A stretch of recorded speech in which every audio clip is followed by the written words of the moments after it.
Funding for Building New York is provided by First American Title Insurance Company of New York.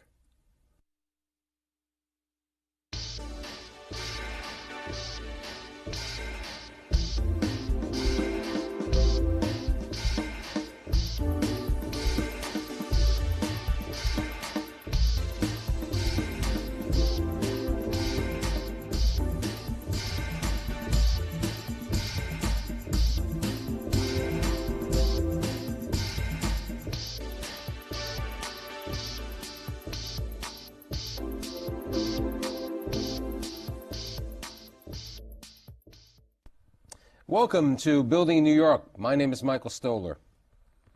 Everyone knows who Larry Silverstein is.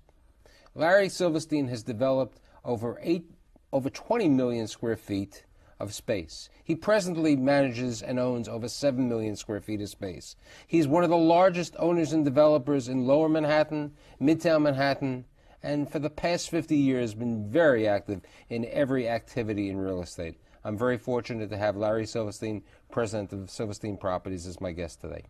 Thank you, Michael. So, Larry, you grew up in Bedford-Stuyvesant. Wonderful part of town. And then what happened? You grew up in Bedford-Stuyvesant, and you said to me that, was it your sister or you who had a health problem, and you couldn't take the... She had an asthma problem. Needed a better quality of air than permeated the then Bed-Stuy neighborhood. And then you moved over to... So I moved to the part of the city where the air was supposed to be cleaner, purer, Washington Heights.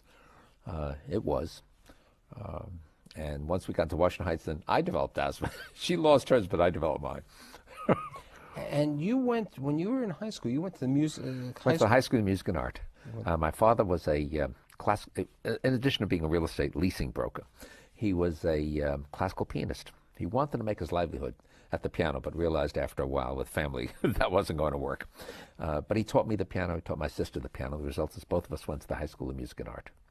But your father, as you were saying to me when we met, your father was a leasing broker. That's right. He had a lot of clients on Green Street and... Broome Street, Worcester Street, Lower Broadway, Canal Street. It was the rag and woolen and remnant district of New York. And you graduate from high school, and then you go to NYU Heights, That's which correct. now is part of the City University. Yes, it is. And while you were at NYU, you were working part-time with your dad. That is correct. In leasing of these small right. That's spaces and everything. And then you decide that you want to go to law school. Why do you want to go to law school? Well, because in observing the transactions which my father was involved in leasing these spaces, it was the lawyers who made the decisions that affected whether or not a deal was going to get done. And so my thought was become knowledgeable with respect to issues that lawyers deal with, and as a result be a better, more proficient, more able real estate broker.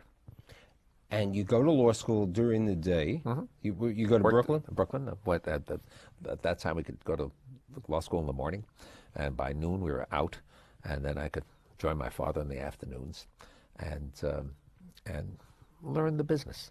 I learned the leasing business, leasing of space in Lower Manhattan, loft space primarily. And then you met Clara? And then I met Clara, and that was wonderful. She was a public school teacher, city of New York.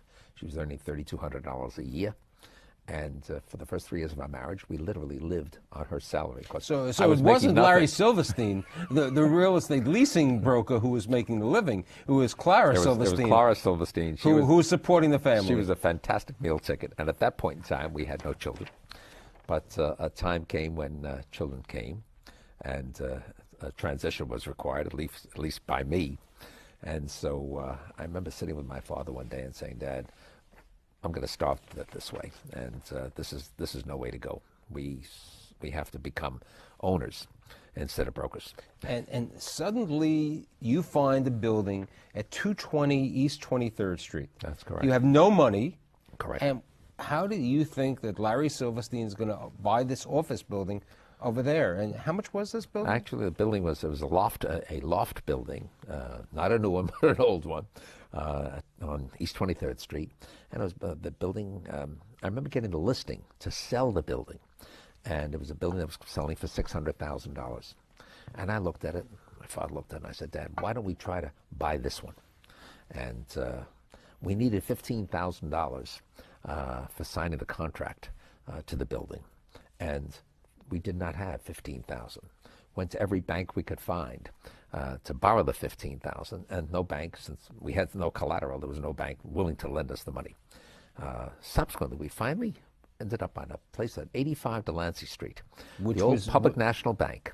Which then became Bankers Trust. Then became Bankers Trust. The loan officer there was, at that time, was a gentleman by the name of Philip Green. I remember telling him the story and asking him if he would lend us 15,000.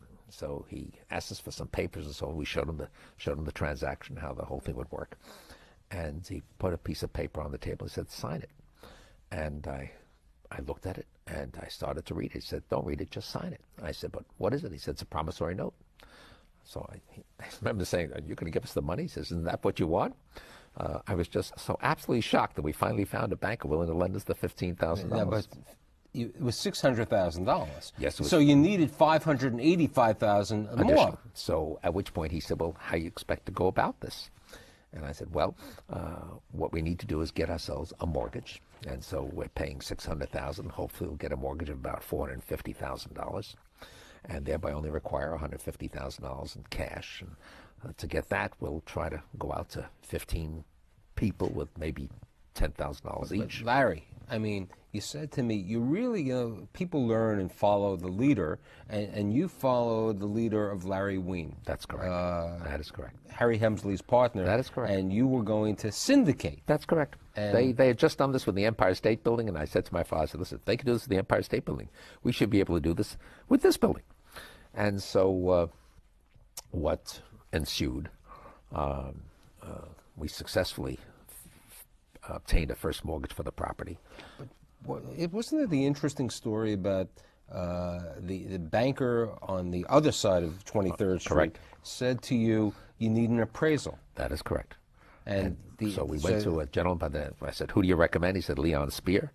So Leon Spear, went to Leon Spear, showed him the information, gave me was information. Leon Spear Hemsley? Ultimately became Helmsley Spear, right? Part of Helmsley Spear, part of Harry Helmsley's empire. And nevertheless, he gave us an appraisal for the building, and simultaneously, he asked us if we'd have an interest in selling it, selling our contract. And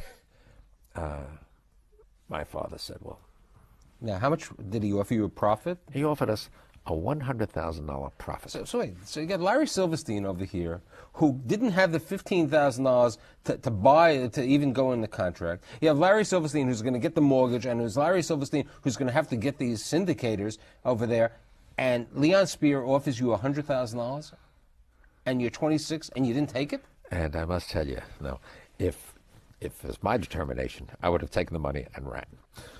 My father looked at this and he said, "Who's the man who's offering this?" And it was a name that was then well known as a real estate operator in New York. My father said, "If it's good enough for him, it's probably good enough for us to keep." He said, "Let's try to keep this property. Let's try to figure out how to acquire this." And at the end of the day, we rejected the $100,000 profit, went to the various tenants my father had leased loft space to, asked them each if they would contribute $10,000 to this investment, and we formed a group. We formed a syndicate of investors with which we took title to this building. And amazingly, we really didn't have a clue as to what to do then. But clearly the building could use some paint.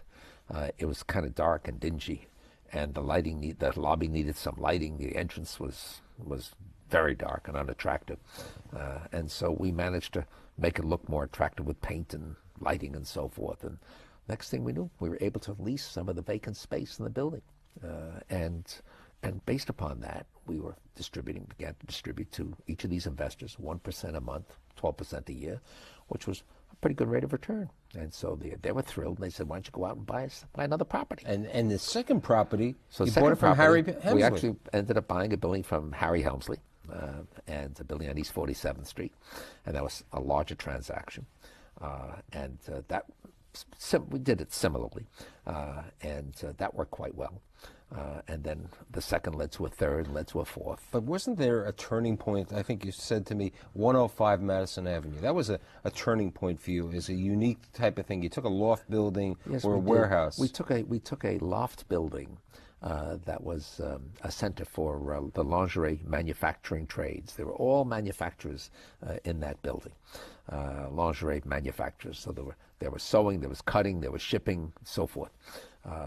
And what we decided to do was to take one floor, it's a fully occupied building. We decided to take one floor and vacate it and see if we couldn't lease it as improved office space. And so what we did, since the tenants at that time were paying about under $2 a square foot in rent as lingerie tenants, we went to the market to see if we can get $5 a square foot as for office space. And to do it, we put in a suspended acoustical ceiling and recessed fluorescent lighting, and we put up some partitions and made the space look better. And amazingly, we got the $5 a foot from a tenant. That tenant turned out to be the New York Telephone Company. Based upon that floor, they then leased a second, then a third, then a fourth, then a fifth, and after a while they leased half the building. And we suddenly found ourselves with an enormously successful venture, enormously successful. At which point, instead of having to go to a series of individuals, for the first time, the banks came to us and said, "What do you need? Whatever it is you need, we'll give you, we'll lend to you." And so that suddenly developed a sea change in our lives. And for the first time, we were able to go out and acquire larger properties, properties that gave us an opportunity to completely modernize them, improve them substantially. And you did that again at 11 West 42nd Street. Ultimately, 11 West 42nd Street became a much larger transaction where we did almost what you'd call a gut rehabilitation.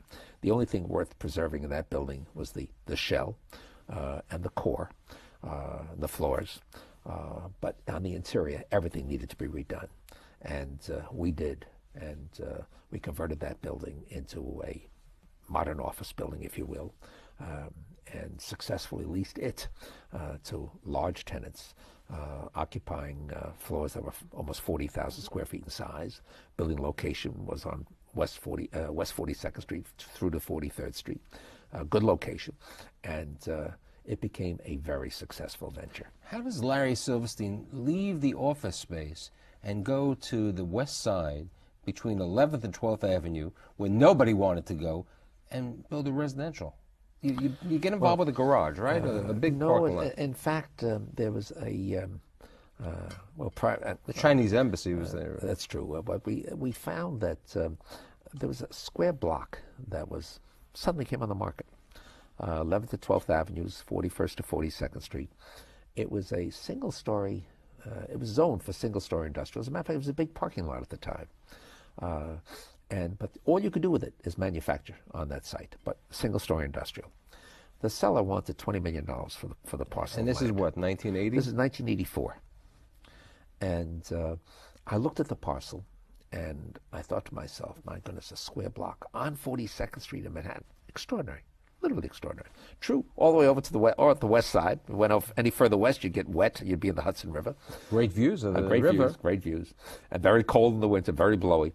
Nevertheless, I remember going to Ed Koch, who was mayor at the time, told him that what I would really like to accomplish here with this block was to get the city to rezone it for me to 10 times its present use, and to allow me to put either residential or commercial or retail or parking or any combination thereof, because of where it was located, there was nothing there at the time. And so I said, my thought was, I couldn't know what it would lend itself to.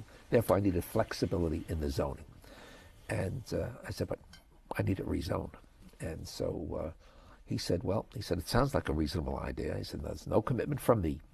You need to go to Herb Sturz, head of city council, tell him what I said with no commitments, but I won't oppose it. And so based upon that, I went to Herb Sturz, city planning commissioner, told him exactly what Ed Koch had said, told him what my plans were. And he said, well, sounds reasonable. Now he said, again, no commitments from me, because you have to go through the process. But it sounds like a reasonable plan.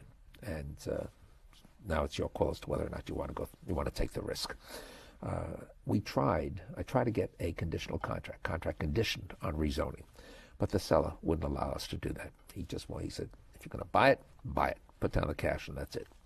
And so we took what is called a gamble, a $20 million gamble. We bought the block with no zoning other than single-story industrial, for which $20 million was a hugely excessive price. But we then proceeded to file our zoning application, and it took us about to 1985 to get the property rezoned. It took us about 5 years. And at that point in time, we went from a parcel that would support 180,000. It was, let's see, the block was 80 by 200, 160,000 square feet. It was 800 feet in length and 200 feet in width. It would support 160,000 square. It was a single-story industrial, 160,000 feet. Went from 160,000 feet to 1,600,000 feet of varying uses, and which was wonderful. We then found ourselves with a lawsuit. Someone sued the city for spot zoning. I remember the mayor calling me and saying, I'm sorry, we bought the site in 84. By 89, it took us about 4 or 5 years to get the zoning. By 1989, we had it rezoned, and a lawsuit started. And I remember Ed Koch calling me, and he said, Larry, he said, this is a holdup. Don't pay this man one dime. And so I said, okay, Ed. I said, it's all well and good for you to say that. I said, but now I'm paying significant taxes on this thing, and I have a major investment in it. I said, but I'm going to take over the litigation because I can do it faster than the city could do it, and expedite this thing, which I need to do. And so I spoke to the man who started the litigation, and I asked him what he wanted. And he said I'd have to make an offer to ascertain what it was that would satisfy him. And I said, but I didn't start the lawsuit, you did. So I said, give me an offer. Tell me what you want for an offer. He said, well, you'll have to make me an offer to find out. At which point I said, okay, I'll give you $250,000, and that's it. Get lost. And he rejected it. I said, well, you reject it? I said, what is it? He said, it's not adequate. I said, what is adequate? He said, you're going to have to go higher. I said, how much higher? He said, you're going to have to find out. I said, you're asking me to bid against myself. You're not giving me any response whatsoever. I said, I don't do that. The $250,000 off the table, litigate. And when did you start building the residential tower? The residential tower, well, at the conclusion of that litigation, which took about 2 years, we won, clearly. But by the time we had won litigation, we were in the early 90s. And at that point, the city was in a deep real estate recession, depression, if you will. It was very bad. You couldn't build anything. Nobody wanted anything. It took about 4 years for the market to come back.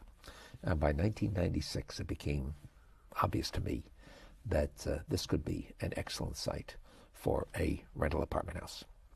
And so we started our plans for a 40-story rental apartment house, an 80-20, 80% market, 20% subsidized, and got our plans and specs in order. Went for tax-exempt financing, FHA financing, and suddenly found myself faced with a problem. I got a call from the governor, and Governor Pataki at that time, and he said, Larry, we're going to want to expand the convention center, and we're going to need your parcel of land. And I said, Governor, I've owned this thing since 1984, and we've been through all kinds of problems with it. I said, but now it's time for us to build this thing. He said, but we could use the site for an expansion of the Javits Center.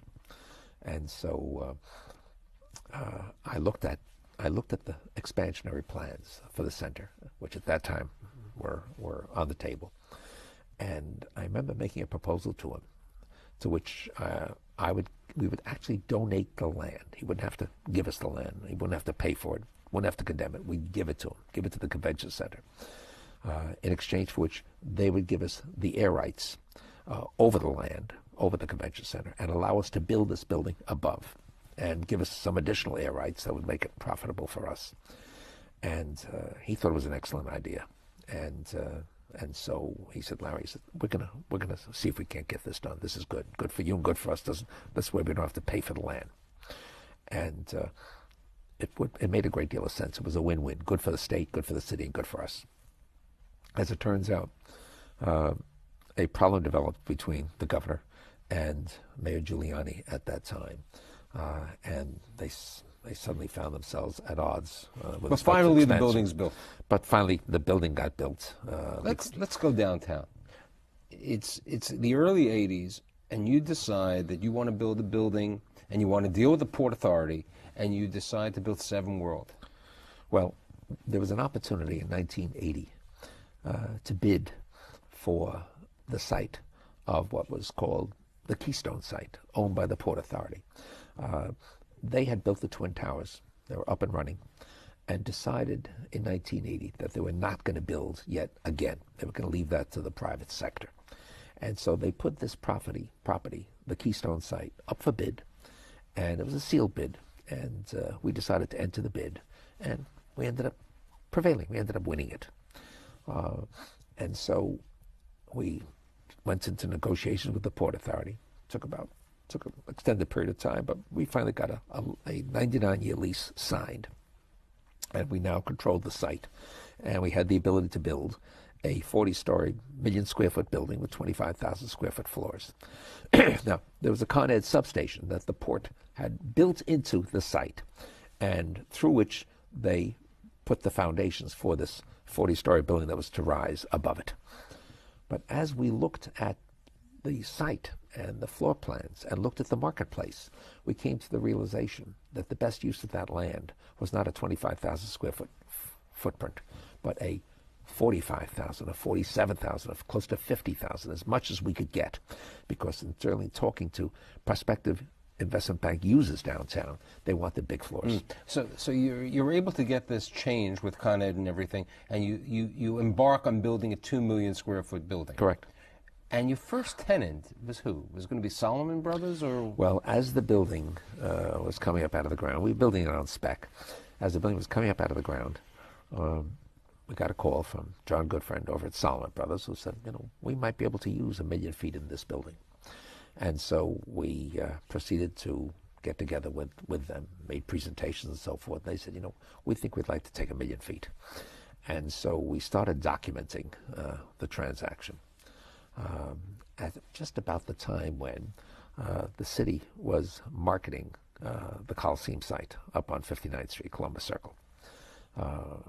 Beautiful site, beautiful opportunity. We decided to bid on it, and we found that we lost the bid to Mort Zuckerman, who developed plans for a most unusual designed building, and those plans he then brought to Solomon Brothers. Right, and then you had the situation that Solomon left, then Drexel was going to be your tenant, and then there was the Ivan Boesky situation, and then you completed a building, and right now Solomon doesn't go over there, and subsequently a spec building, Larry Silverstein builds, and you get your tenant. I built a 2 million square foot building on spec. First I lost Solly, then I lost Drexel for the entire building because they went under because of the Boesky and Milken scandal, and subsequently when Solomon recognized they were never going to be able to occupy that building up at Columbus Circle. There was too much litigation connection with it. They came back to me, and we leased 1 million square feet to them at 7. And that 1 million feet. And then how do you decide to bid to buy the Trade Center site? Well, interestingly, I remember in 1987, as the building at 7 World Trade Center was nearing completion, I remember at the topping out ceremony, looking up at the Twin Towers, I said to myself, my God, if they ever decide to sell those, wouldn't that be fantastic to own the Twin Towers? And when the Port Authority decided to get out of the ownership of the Twin Towers in '99, they approached us along with many others. I think there were something like 27 qualified, maybe 34 qualified bidders. We were one of them. And by 2000, early 2000. We became one of 5 finalists, and that process moved on well into 2001. Right. And then subsequently, because we only have a couple more minutes, you have the opportunity. You lose. You're really out of it. We lost the site. You bid $3.2 billion. Correct. It was $3.2 billion, $50 million. $3.25 billion was bid by Vornado.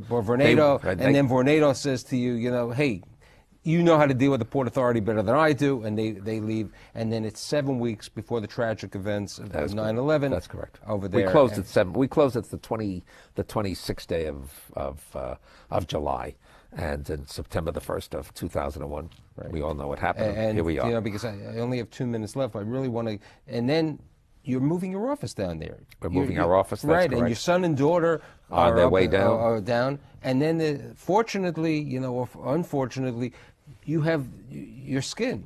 You go to the dermatologist. Clara says to you, you got to go to the dermatologist on 9/11. You say, I'm not going to the dermatologist. I always go to the Windows of the World. That was a very fortuitous situation. Well, business meetings, and that was my first obligation, was to negotiate leases with my tenants. But that morning, fortunately, she made the dermatologist appointment for me. I couldn't go, and she saved my life. We have 2 minutes left, but the real key is, after 7 falls down, you build once again on spec this magnificent new building, which last week was awarded an award for the greatest new building in 2005. And it's on spec. And you constantly have always done that. Tell me a little bit about the new 7. Well, the new 7 is a little bit smaller than the old. It's taller, but the floor sizes are only 40,000 feet as opposed to 47,000. It's a much more beautiful building. This one's designed by David Childs of Skidmore. It's a glass curtain wall building. It's spectacularly, I think it's very attractive. It's a glass facade, allows the light to come into the space because it's low E glass, non-tinted, not in any way colored, and the views on 4 sides are phenomenal. The space is very efficient. It's a typical Skidmore design, and the space looks magnificent. Larry, in your over 50 years of involvement and your marriage to your wife, you have truly been an unbelievable builder of New York, an advocate of Midtown, Uptown, Lower Manhattan, and I'm so fortunate and happy that you've been my guest today on Building New York. Thank you very much, Michael. Appreciate it.